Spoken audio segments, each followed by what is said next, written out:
Hello दोस्तों, दुर्गा पूजा के बाद फिर से आप लोग का विद्या क्लास में स्वागत है।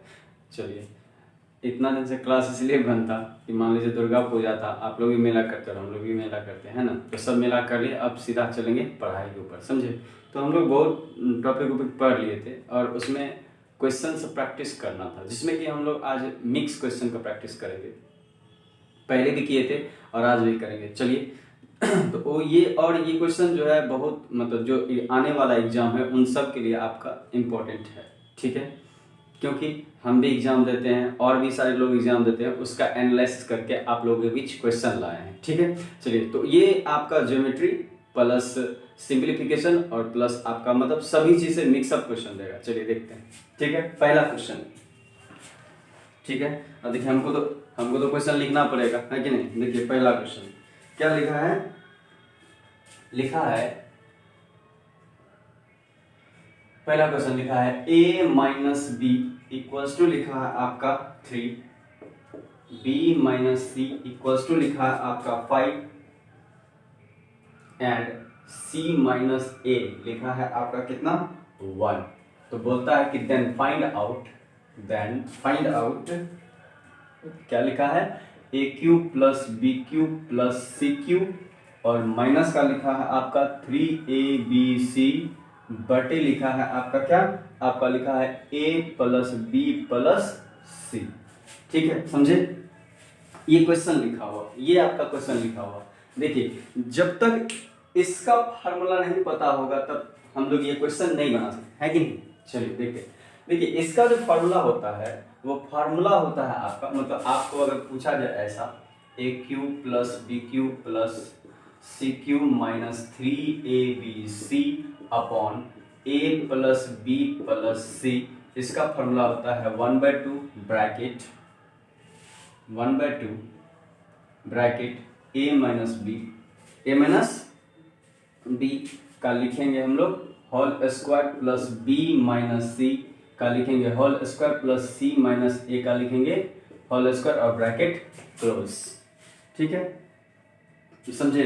तो हम लोग क्या करेंगे, सीधा इस पर वैल्यू बैठा देंगे, क्योंकि देखिए ए प्लस बी का वैल्यू दिया है, बी माइनस सी का वैल्यू दिया है और सी माइनस ए का वैल्यू दे दिया है। तो वैल्यू बैठा देते हैं 1/2 ए माइनस बी कितना है 3 का स्क्वायर प्लस बी माइनस सी 5 का स्क्वायर प्लस सी माइनस ए मतलब 1 का स्क्वायर। क्या हो जाएगा, ये हो जाएगा आपका 1 और ये हो जाएगा आपका 9 और ये हो जाएगा 25 और प्लस हो जाएगा 1। तो कितना हुआ, 9 में 1 2 ले तो 10, 1/2 कितना हुआ 10 और 10 जोड़ेंगे 25 में तो कितना हो जाएगा इंटू 35, है ना। क्या हो जाएगा 35, 10 20 30 35, हाँ तो 35। और इसमें अगर डिवाइड करेंगे कितना होगा आंसर, मेरा आंसर होगा 2 का 2 2 7 14 1 पॉइंट 2 पंचे 10। इतना क्या हो जाएगा मेरा, ये हो जाएगा मेरा आंसर, समझे। ये क्या हो जाएगा आपका आंसर हो जाएगा, ठीक है। चलिए देख लीजिए, है ना। समझ में आया हो तो लाइक कर दीजिए और समझ में आया हो आप बोल दीजिए नेक्स्ट क्वेश्चन, ठीक है। चलिए, किन्हीं को लिखना है तो लिख लीजिए, ठीक है, नहीं तो मिटाएंगे। चलिए नेक्स्ट क्वेश्चन पे चलते हैं, ठीक है। चलिए नेक्स्ट क्या है, नेक्स्ट क्वेश्चन है आपका क्वेश्चन नंबर 2। क्या लिखा है, एक घन का विकर्ण √3 है। कितना है, √3 है, √3 नहीं है आपका 12, कितना है 12 सेंटीमीटर है। तो इसका आयतन क्या होगा, ये पूछा आपसे, इसका आयतन क्या होगा, ठीक है। पूछा आपसे इसका आयतन क्या होगा। तो देखिए, सबसे पहली बात ये होता है आपका घन, ऐसा होता है आपका घन, इसको हम लोग ऐसे कर देते हैं, यहाँ से मिला देते हैं इसको यहाँ से, इसको यहाँ से और इसको यहाँ से। तो आपका विकर्ण क्या होता है, इसको अगर यहाँ से मिला दिया जाए तो ये हो जाता है आपका विकर्ण। तो विकर्ण बराबर कितना होता है √3a, √3a बराबर क्या होता है आपका विकर्ण।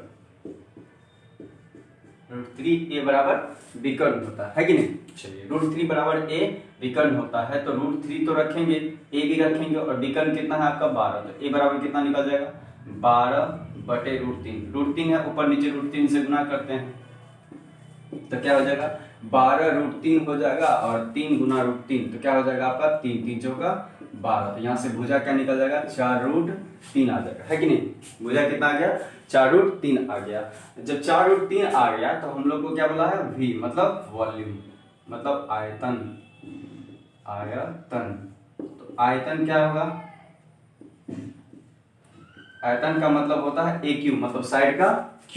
तो कर दीजिए कितना हो गया 4√3 का होल क्यूब।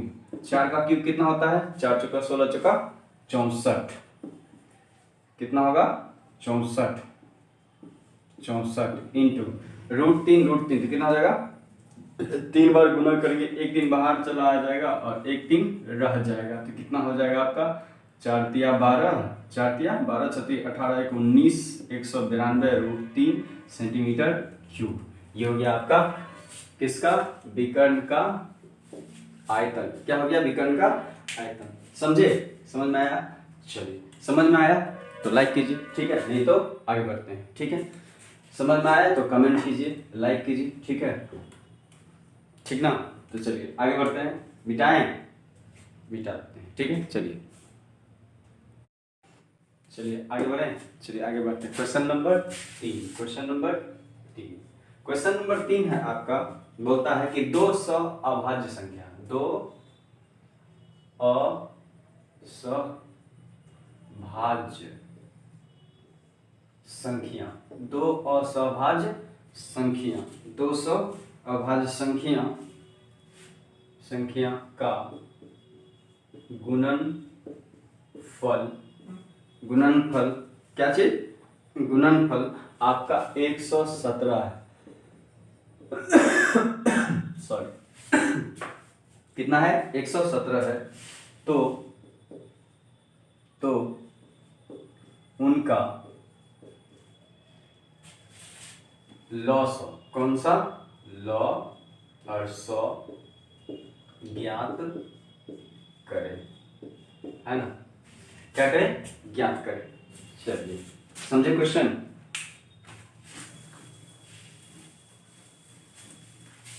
अभाज्य का मतलब समझते हैं। अभाज्य का मतलब हुआ कि ये मतलब क्या होना चाहिए, ऐसा नंबर जो इनसे 2 अभाज्य मतलब ऐसे नंबर जो क्या हो एक दूसरे से ना कटे, ऐसा नंबर होना चाहिए, वो क्या हो जाएगा इसका गुणनफल इतना है। तो हम लोग पढ़े हैं कि पहली संख्या गुना दूसरी संख्या, मान लेते हैं पहली संख्या a है, क्या है आपका a है, इंटू b मतलब दूसरी संख्या बराबर क्या होता है LCM into HCF, LCM into HCF, LCM into HCF। तो देखिए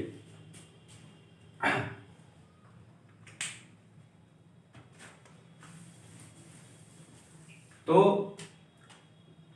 इस दोनों का गुणनफल 117 है। कितना है 117।